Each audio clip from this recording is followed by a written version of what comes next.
अस्सलामुअलैकुम, मेरा नाम है जहाज़ बाशमी और यह है हैवल H6 HEV 2024 मॉडल और हैवल जूलियन HEV 2024 मॉडल। ये दोनों ही गाड़ियां हैवल की तरफ से HEV कार्स हैं और H6 HEV पाकिस्तान में 2022 में इंट्रोड्यूस करवाई गई थी। जूलियन HEV पाकिस्तान में 2024 में इंट्रोड्यूस करवाई गई है, बिल्कुल रिसेंटली। H6 HEV ने पाकिस्तान में अपनी मार्केट काफ़ी तेज़ी से बनाई क्योंकि ये गाड़ी अपनी प्राइस में best features, best average, best performance figure offer कर रही थी and same goes for this car now. ये गाड़ी पाकिस्तान में बहुत ज़्यादा बिकी है क्योंकि इस प्राइस में आपको कोई खास कार नहीं मिलती, जबकि ये गाड़ी 247 हॉर्स पावर प्रोड्यूस करती है। इसकी एवरेज भी अच्छी है। इसमें features 360 camera, head-up display, 18 inch के रिम, 19 इंच के रिम्स, इस तरह के और भी बहुत सारे फीचर्स आते हैं। प्लस ये गाड़ी पैनोरामिक रूफ भी ऑफर करती है और लुक्स के लिहाज से भी अच्छी है। अब अगर बात की जाए इस गाड़ी की, तो ये पाकिस्तान में अभी आई है, लेकिन इस पर भी ऐसी बहुत सारी चीज़ें आती हैं जो कि इसकी प्राइस ब्रैकेट में कोई भी कार ऑफर नहीं करती। ये गाड़ी 1 करोड़ रुपए की है। 1 करोड़ रुपए में आपको सिविक कार मिलती है या कोरोला क्रॉस मिलती है, जबकि इस गाड़ी में फीचर्स उन सब गाड़ियों से ज़्यादा हैं और ये गाड़ी लुक्स के लिहाज से भी उनसे बेहतर है। खैर, इन सारी चीज़ों पर मैं डिस्कशन करूंगा अभी। फिलहाल अगर बात की जाए इन गाड़ियों की प्राइसेस की, तो H6 HEV की प्राइस 2024 में है 1 करोड़ 29 लाख रुपए और इस गाड़ी की डिमांड है 1 करोड़ 3 लाख 50 हज़ार रुपए। ये दोनों ही गाड़ियाँ साइकिल मोटरस्पोर्ट के पास रेडी अवेलेबल हैं। अगर आपने इनके बारे में कोई इन्फॉर्मेशन लेनी है तो आप इस दिए नंबर पर कॉल कर सकते हैं या फिर आप साइकिल मोटरस्पोर्ट को विजिट कर सकते हैं, जो कि रावलपिंडी में DH2 के गेट 1 के ऑपोजिट लोकेटेड है। साइकिल मोटर्स की टोटल 2 ब्रांचेस हैं, एक रावलपिंडी में मरी रोड पे और फिर एक रावलपिंडी में ये वाली ब्रांच। इन दोनों ब्रांचेस पे गाड़ियों की बाइंग एंड सेलिंग के साथ साथ गाड़ियों के काम भी किए जाते हैं, जैसे कि tints, wrap, ceramic coating, PPF, graphene coating. यहाँ पे गाड़ियाँ फेस पे भी की जाती हैं और इसके अलावा यहाँ फिर एक पेंट बूथ भी अवेलेबल है। तो गाड़ियों की मॉडिफिकेशन, बाइंग एंड सेलिंग या कार केयर वगैरह के किसी भी तरह के काम के लिए cycle motors and cycle motorsports is the place. Overall these are great cars from Haval and today I am going to review them. Let's start with the exterior of these cars. Looks के लिहाज से मेरे ख्याल से दोनों ही गाड़ियाँ अपनी कैटेगरी में बहुत ज़बरदस्त हैं। H6 HEV में इसकी ग्रिल काफ़ी एंड टू एंड कंटिन्यू करती है और इसके अलावा जूलियन में भी ग्रिल के अंदर काफ़ी सारा क्रोम दे दिया गया है और ये भी काफ़ी हद तक इस तरह के पैटर्न के अंदर ही है। हेडलाइट्स H6 में सेम ही आती हैं तीनों वेरिएंट्स में, जबकि इस कार में टोटल 2 ही वेरिएंट्स आते हैं, हाइब्रिड और नॉन हाइब्रिड। ये हाइब्रिड वाली कार है और इसकी हेडलाइट्स डिफरेंट हैं as compared to non hybrid. इसकी हेडलाइट में जो ये नीचे वाला एरिया है DRL वाला, ये काफ़ी मैसिव कर दिया गया है और इसके अलावा इसकी जो हेडलाइट है ये भी इटसेल्फ डिफरेंट है। इसमें 3 प्रोजेक्शन लैंप दिए गए हैं, सिंपल वर्जन में क्वाड प्रोजेक्शन लैंप आते हैं। बाकी इसकी हेडलाइट्स के अंदर ये ब्लू कलर की लाइन्स कंटिन्यू कर दी गई हैं, जो कि इसकी लुक में एक हाइब्रिड वाला टच ऐड करती हैं। H6 HEV में ऐसा कुछ भी नहीं है। अगर बात की जाए फीचर्स के डिफरेंसेस की, तो फीचर्स के डिफरेंसेस ये हैं कि H6 HEV में फ्रंट पे पार्किंग सेंसर्स आते हैं, जबकि ये गाड़ी फ्रंट पे पार्किंग सेंसर ऑफर नहीं करती। इसके अलावा एक दोनों ही गाड़ियाँ मोर और लेस सेम ही हैं फ्रंट से। इन दोनों में ही रडार आता है, इन दोनों की ही हेडलाइट LED वाली हैं, लेकिन H6 HEV में फॉग लैंप्स आते हैं, जबकि जूलियन में फॉग लैंप्स नहीं आते। इसमें नीचे कुछ नहीं दिया गया। जैसे इसकी DRL काफ़ी मैसिव हैं। लुक्स के लिहाज से हर किसी की अपनी ओपिनियन है। कुछ लोगों को ये गाड़ी ज़्यादा पसंद आएगी, कुछ लोगों को ये वाली, लेकिन इनकी प्राइस में भी 30 लाख रुपए का डिफरेंस है। 30 लाख रुपए मेरे ख्याल से काफ़ी बड़ा गैप है, जबकि फीचर ये दोनों गाड़ियाँ करीब ऑफर करती हैं। अगर बात कीजिए जूलियन की, तो इसमें कुछ जो मेन चीज़ें मिसिंग हैं वो है एक तो इस गाड़ी का पावर टेल गेट, इसमें टेल गेट पावर नहीं आता और इसके अलावा इसमें फ्रंट पार्किंग सेंसर्स नहीं आते एंड दैट्स इट। बाकी फीचर्स के लिहाज से दोनों गाड़ियाँ करीब ही हैं। इसके बाद अगर बात कीजिए इन गाड़ियों की साइड प्रोफाइल्स की, तो ये इन गाड़ियों की कंपैरेटिवली फ्रंट और बैक से थोड़ी सिंपल सी है। फ्रंट और बैक इन दोनों ही गाड़ियों के बहुत फ्लैशी से हैं, लेकिन साइड पे गाड़ियाँ काफ़ी सोबर सी हैं। ये H6 HEV की साइड प्रोफाइल है और इसमें रिम ऑल ब्लैक आते हैं। इसकी साइड पे ऑलमोस्ट सब कुछ ही ब्लैक्ड आउट है, सब कुछ यहाँ पे काफ़ी स्टाइल्थी सा है और इसकी लुक में काफ़ी मजे का टच ऐड कर रहा है। साइज़ के लिहाज से ये गाड़ी टसान वगैरह से ज़्यादा बड़ी है और इसका कंपटीशन ओशान X7 बनती है या फिर चेरी टिगो 8 Pro बनती है। ये गाड़ी एक मिड साइज SUV है, लेकिन फॉर्च्यूनर वगैरह से कम ऊंची है। फीचर की गाड़ी साइड पे काफ़ी डिसेंट ऑफर करती है, इस तरह से कि इसमें स्मार्ट एंट्री आती है, इसके साइड में रिट्रैक्टेबल हैं, एडजस्टेबल हैं, इसमें ऑटो का फीचर भी आता है, ब्लाइंड स्पॉट पॉइंटर्स भी हैं, यहाँ पे 360 डिग्री कैमरास भी हैं और इसके अलावा ये गाड़ी क्योंकि HEV वेरिएंट है, तो इसके डोर्स के साइड पे ये एक सिल्वर कलर की फ्रिल आती है, जो कि डिनोट करती है कि ये गाड़ी हाइब्रिड वर्जन है। बाकी इसमें ऊपर ही रूफ रेल्स दी गई हैं और ये गाड़ी पैनोरामिक रूफ भी ऑफर करती है। Same goes for this car. Side profile के लिहाज से ये गाड़ी भी पूरी ब्लैक्ड आउट है, सिर्फ इसमें रिम क्रोम में आते हैं, बाकी सब कुछ यहाँ पे बिल्कुल स्टेल्थी सा है। इसमें भी यहाँ पे एक HEV की बैजिंग दी गई है, जो कि डिनोट करता है कि ये कार हाइब्रिड वर्जन है। साइड मिरर इस गाड़ी के भी उतने ही फीचर ऑफर करते हैं जितने के हैवल H6 के करते हैं। इनमें साइड मिरर ऑलमोस्ट आइडेंटिकल ही हैं।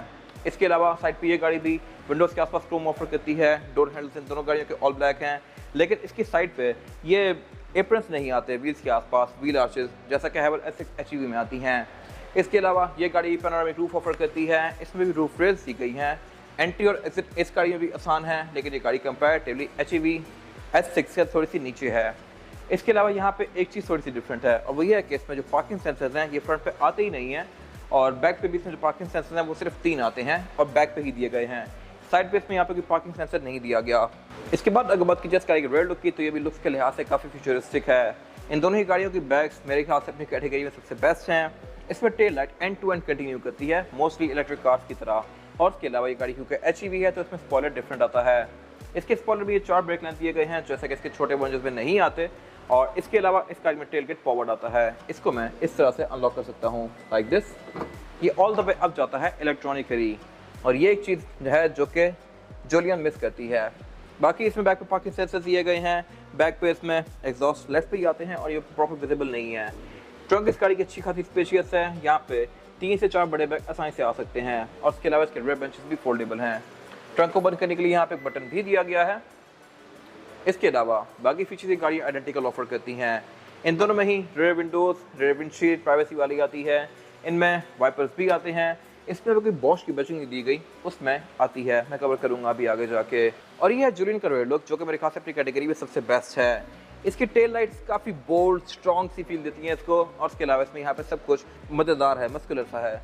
इस पर बैक पे काफ़ी बड़ी बैचिंग दी गई है हैवल की जो कि नया बैच है। बैक पे फीचर्स यहाँ पे ऑलमोस्ट S6 जैसे ही आते हैं। ये गाड़ी पार्किंग सेंसर्स ऑफर करती है। बैक पे इसमें डिफ्यूज़र आते हैं, रेयर विंडशील्ड वाइपर आता है। इस वाइपर के ऊपर एक बॉश की बैचिंग भी दी गई है। बाकी इसकी रेयर विंडशील्ड प्राइवेसी वाली है। स्पॉइलर भी इसमें S6 HEV की तरह ही बाकी वर्जन से डिफरेंट आता है। और अगर बात करिए ट्रंक कैपेसिटी की तो इसकी ट्रंक को लॉक करने के लिए नीचे यहाँ पे एक रिलीज दिया गया है लेकिन इसकी ट्रंक को आप अनलॉक हाथ से ही करेंगे लाइक दिस। इसमें ट्रंक मैनुअल आती है। जबकि इससे काफ़ी सस्ती गाड़ियाँ जैसे कि स्पोर्टेज हो गई या फिर टुक्सन हो गई वो सारी गाड़ियाँ टेल गेट पावर्ड ऑफर करती हैं। मेरे ख्याल से इसमें अगर हैवल डाल देता तो बहुत अच्छी बात थी। बाकी ट्रंक कैपेसिटी के लिहाज से ये गाड़ी S6 से थोड़ी सी छोटी है। यहाँ पे भी 2 से 3 बड़े बैग आ सकते हैं लेकिन स्टिल आपको एक यहाँ पे नोटिसेबल फर्क नजर आएगा। इसके अलावा लुक्स के लिहाज से कौन सी गाड़ी ज़्यादा बेहतर है कमेंट सेक्शन में मेंशन कीजिएगा। मेरे ख्याल से S6 और ये गाड़ी अपनी कैटेगरी में सबसे बेस्ट हैं लेकिन इन दोनों में अगर देखा जाए तो मेरे ख्याल से S6 HEV लुक्स के लिहाज से ज़्यादा मज़ेदार है। इसके बाद अगर बात की जाए इंटीरियर्स की तो ये हैवल जूलियन HEV का इंटीरियर है जो कि मोर और लेस S6 जैसा ही है लेकिन यहाँ पर ट्रिम्स का कुछ डिफरेंस है। ये स्पेसिफिक का ऑल ब्लैक इंटीरियर के साथ है और सपोर्ट की ट्रिम्स दी गई हैं। और ये इस गाड़ी का स्टीयरिंग जो कि अगेन मोर और लेस S6 HEV जैसा ही है। इसके सिंपल वर्जन में इसकी स्टीयरिंग की स्पोक्स थोड़ी गोल्डन सी आती थी, इसमें सिल्वर दी गई हैं। बाकी स्टीयरिंग मल्टीमीडिया वाला है और इसमें जो हेडर के कंट्रोल है फ्लिप्ड हैं। राइट में इसमें वाइपर के कंट्रोल दिए गए हैं। वाइपर इस गाड़ी में रेन सेंसिंग आते हैं। हेडलाइट्स बीच में रोबोटिक फीचर के साथ आती हैं और इसमें फॉग का कंट्रोल भी दिया गया है। इसके अलावा अगर बात की जाए इस गाड़ी के मीटर की तो मीटर के लिहाज से मेरे ख्याल से S6 ज़्यादा बेहतर है। ये जूलियन का मीटर है। सेंटर में काफ़ी बड़ी स्क्रीन दी गई है। इसके आप डिस्प्लेस को भी चेंज कर सकते हैं लाइक दिस। इसकी टोटल 3 थीम्स आती हैं, टेक्नोलॉजी, फैशन और डायनामिक। साथ इसका फ्यूल गेज दिया गया है और टेम्परेचर गेज दिया गया है। स्क्रीन भी इसकी काफ़ी हाई डेफिनेशन है और इसके अलावा ये आपको ट्रेस, एवरेज किलोमीटर पर लीटर, आउटसाइड टेम्परेचर, गाड़ी की स्टैट्स, मोबाइल की स्टैट्स, गाड़ी के मैसेजेस, इस तरह की सारी चीज़ें शो करवाती है। हाउसिंग मेरे ख्याल से इससे बेहतर हो सकती थी but still it gets the job done. और इसके अलावा इस गाड़ी में हेडअप डिस्प्ले भी आता है। इसकी आप थीम्स को भी चेंज कर सकते हैं और इसके अलावा ये एक वो फीचर है जो कि आपको इससे पहले काफ़ी बड़ी कार्स में देखने को मिलता था जैसे कि V8 वगैरह। इसके ब्राइटनेस को भी कम या ज़्यादा कर सकते हैं अपनी मर्जी के लिहाज से और हाइट को भी एडजस्ट कर सकते हैं लाइक दिस। और अगर बात की जाए S6 HEV के इंटीरियर की तो ये इंटीरियर भी लुक्स के लिहाज से मेरे ख्याल से काफ़ी खूबसूरत है। आपकी क्या ओपिनियन है कमेंट सेक्शन में मेंशन कीजिएगा। और इसके अलावा ये गाड़ी इंटीरियर में 2 मेन कलर टोन्स ऑफर करती है, ब्लैक विद ब्राउन और इसके अलावा चेरी विद ब्लैक। ये स्पेसिफिक कार ब्राउन इंटीरियर के साथ है। और अगर बात की जाए S6 HEV के मीटर की तो ये एक टैबलेट जैसा है जो कि डैशबोर्ड से ऊपर निकला हुआ है अलग से। ये फ्लोटिंग डिज़ाइन में है और आप इसकी भी थीम्स को चेंज कर सकते हैं। इसमें टोटल 2 मेन थीम्स आती हैं और बाकी ये भी आपको ट्रेस, एवरेज किलोमीटर पर litre, outside temperature, type pressure monitor, इस सारी साइड सेट्स शो करवाता है। हेडअप डिस्प्ले ये गाड़ी भी ऑफर करती है। इसके अलावा सेंटर में इसकी 12.3 इंच की मल्टीमीडिया स्क्रीन दी गई है जो कि साइज के लिहाज से अच्छी खासी मैसिव है और इसके अलावा इसमें फीचर्स भी डिसेंट आते हैं। इस तरह से कि इसमें ब्लूटूथ, ऑक्स, नेविगेशन, USB इस सारी चीज़ें आती हैं लेकिन इसमें एंड्रॉइड ऑटो और एप्पल कारप्ले भी आता है। फिर इसके अलावा सेटिंग में जाके मैं इस गाड़ी की बहुत सारी चीज़ों को कॉन्फ़िगर कर सकता हूँ। गाड़ी की सेटिंग्स पर अगर मैं जाऊँगा तो यहाँ पे एक तो इंटेलिजेंट ड्राइविंग दिया गया है जहाँ से गाड़ी आपको ड्राइविंग में काफ़ी ज़्यादा असिस्ट करती है। कंफर्ट सेटिंग में जाके मैं इसके बहुत सारे फीचर्स को इनेबल कर सकता हूँ। इसके अलावा ड्राइविंग सेटिंग में जाके मैं इसका unlock mode, speed lock, tyre driving ये सारे जो फैंसी फीचर्स हैं इनको ऑन ऑफ कर सकता हूँ। HUD में जाके मैं इसके हेडअप डिस्प्ले की ब्राइटनेस को कम ज़्यादा कर सकता हूँ, इसके फीचर्स को कम ज़्यादा कर सकता हूँ। इसके अलावा अगर मैं सीट सेटिंग में जाता हूँ तो यहाँ पे इसके हीटेड सीट के कंट्रोल दिए गए हैं। फ्रंट दोनों सीट्स की गाड़ी हीटेड ऑफर करती है, जिनको मैं इस तरह से ऑन या ऑफ कर सकता हूँ लाइक दिस। उससे नीचे यहाँ पे इसके फिजिकल कंट्रोल्स दिए गए हैं। कुछ कंट्रोल्स क्लाइमेट कंट्रोल के हैं और कुछ कंट्रोल्स के गाड़ी के फीचर्स के हैं। ये गाड़ी 360 डिग्री कैमरा सेटअप भी ऑफर करती है और आप इसको डिफरेंट एंगल्स के बीच में यहाँ से स्विच कर सकते हैं लाइक दिस। इसके अलावा मैं इसकी गाइडलाइंस को भी ऑन या ऑफ कर सकता हूँ इस तरह से। और इसके अलावा फिर ये गाड़ी आपको फिश आई व्यू भी देती है फ्रंट और बैक का लाइक दिस। बाकी सेटिंग्स में जाके मैं बहुत सारी चीज़ों को भी कॉन्फ़िगर कर सकता हूँ अपनी मर्जी के लिहाज से। और उससे नीचे यहाँ पे इसका गियर सिलेक्टर दिया गया है। गियर सिलेक्टर इन दोनों ही गाड़ियों में रोटरी डिज़ाइन में आते हैं, यानी कि आप इसको घुमा के इसके गियर्स को डिफरेंट गियर्स के बीच में शिफ्ट करेंगे। TRND टोटल गियर सिलेक्शन है। इन दोनों ही गाड़ियों में पैडल शिफ्टर्स नहीं आते। रोटरी डिज़ाइन मेरे ख्याल से लुक्स के लिहाज से बहुत बेहतर है और इसके आसपास ये टेक्सचर्ड प्लास्टिक दिया गया है। पार्किंग ब्रेक की गाड़ी इलेक्ट्रॉनिक ऑफर करती है। साइड पे ये डॉट्स दी गई हैं जहाँ पे आप अपना फ़ोन रख सकते हैं और एक काफ़ी पतली सी डॉट दी गई है। आई एम नॉट श्योर इसका क्या यूज़ है। इसमें मुश्किल से आपके कोई कार्ड वगैरह ही आएंगे। ये एक फिंगर से भी कम चौड़ी है। बाकी सारे एक और यहाँ पे कंपार्टमेंट दिया गया है। और अगर बात की जाए S6 HEV की स्क्रीन की तो ये फीचर्स के लिहाज से ज़्यादा इक्विप्ड है। इस तरह से कि इसमें ब्लूटूथ, ऑक्स, नेविगेशन, USB इस तरह की सारी चीज़ें आती हैं। आप इस गाड़ी की स्टैट्स भी यहीं पे देख सकते हैं। इसके हेड डिस्प्ले को ऑन और ऑफ कर सकते हैं और इसके अलावा इसमें फिर एप्पल कारप्ले और एंड्रॉइड ऑटो ये भी आते हैं। तो ये मेरे ख्याल से काफ़ी अच्छी चीज़ है। फिर उससे नीचे इसका ये एरिया दिया गया है और ये गाड़ी एम्बियंट लाइट्स भी ऑफर करती है। ये चीज़ जुलियन में नहीं है।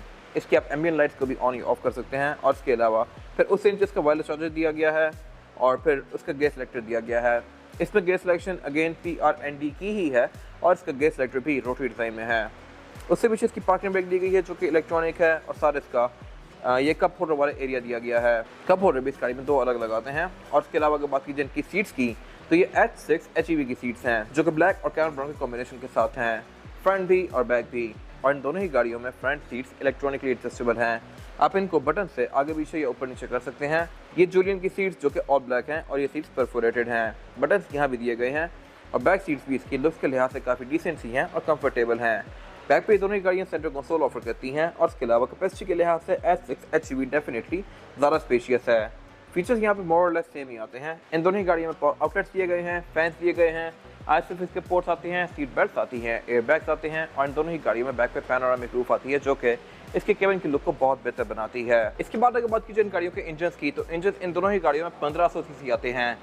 लेकिन हैवल H6 HEV में जो इंजन आता है ये 1500 सीसी टर्बोचार्ज हाइब्रिड है, जबकि इस गाड़ी में जो इंजन आता है ये 1500 सीसी हाइब्रिड नॉन टर्बो है। इनमें टर्बोस का डिफरेंस है और लुक्स के लिहाज से दोनों इंजन मोर और लेस सेम ही है, लेकिन परफॉर्मेंस फिगर्स में यहाँ पे ड्रास्टिक डिफरेंसेस हैं। ये दोनों गाड़ियाँ अपनी कैटेगरी में बहुत तेज़ हैं, लेकिन स्टिल ये गाड़ी 190 हॉर्स पावर प्रोड्यूस करती है along with 370 Newton of torque, जबकि ये गाड़ी 243 हॉर्स पावर प्रोड्यूस करती है along with 530 Newton of torque. अपनी कैटेगरीज में फिगर्स बहुत मैसिव हैं। इन दोनों की कंपटीशन इनसे बहुत ज़्यादा पीछे हैं।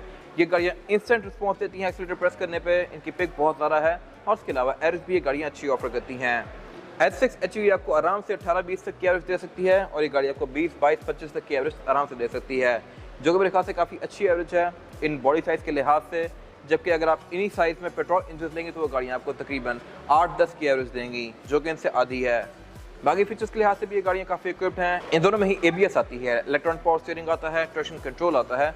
इस तरह के और भी बहुत सारे फीचर्स आते हैं जो कि इनकी राइड्स को बेहतर बनाते हैं। ट्रांसमिशन ये दोनों ही गाड़ियाँ DSG ऑफर करती हैं, डायरेक्ट हाइब्रिड ट्रांसमिशन, तो इसकी वजह से इस गाड़ी की परफॉर्मेंस और भी ज़्यादा अच्छी हो जाती है। फिर बोनट इन दोनों ही गाड़ियों में स्टैंड से ओपन होता है, हाइड्रोलिक इन दोनों में ही नहीं दिए गए। इन दोनों के बोनट्स के अंदर इंसुलेशन दी गई है। इंजन बेस इन दोनों गाड़ियों में काफ़ी वेल इंसुलेटेड है। इंजन इटसेल्फ जो है साइज़ के लिहाज से काफ़ी छोटा है इन दोनों ही गाड़ियों में। इंजन में बाकी बहुत बड़ा है, लेकिन साथ क्योंकि इनके कंपोनेंट्स इतने सारे लगे हुए हैं तो उनकी वजह से इन गाड़ियों का इंजन ब्रेक काफ़ी टाइटली पैक्ड है। H6 में आपको बहुत बड़े बड़े पाइप्स और इंटेक्स वगैरह नजर आएंगे क्योंकि इसमें टर्बो आता है। इसमें उस तरह के इंटेक्स, पाइप्स, चीज़ें वगैरह नजर नहीं आएंगी क्योंकि इसमें टर्बो नहीं है। तो बाकी इसके अलावा यहाँ पे कुछ खास है नहीं। इसके बाद अगर बात की जाए इन गाड़ियों के टायर साइज़ की, टायर साइज़ जो ऑफर करती हैं ये गाड़ियाँ, ये जोलियन में है 225, 55 और 18 और H6 HEV में है 225, 55 और 19। टायर की प्रोफाइल सेम है लेकिन इनका साइज़ डिफरेंट है, इसमें 18 है, इसमें 19 है। लुक्स के लिहाज से कौन से रिम अच्छे हैं कमेंट सेक्शन में मेंशन कीजिएगा। ये जो H6 HEV है इसमें टायर जो है ये हैंकॉक का है, जबकि जोलियन में टायर कम हो का सोलस है। तो इनमें से टायर भी कौन सा बेहतर है कमेंट सेक्शन में मेंशन कीजिएगा। बाकी दोनों ही गाड़ियाँ all wheel disc brake offer करती हैं। इन दोनों में ही ABS आती है, EPS आता है, ट्रैक्शन कंट्रोल आता है, ड्राइव मोड्स आते हैं और इसके अलावा भी ऐसी बहुत सारी चीज़ें आती हैं जो कि इनकी राइड को बेहतर बनाती हैं।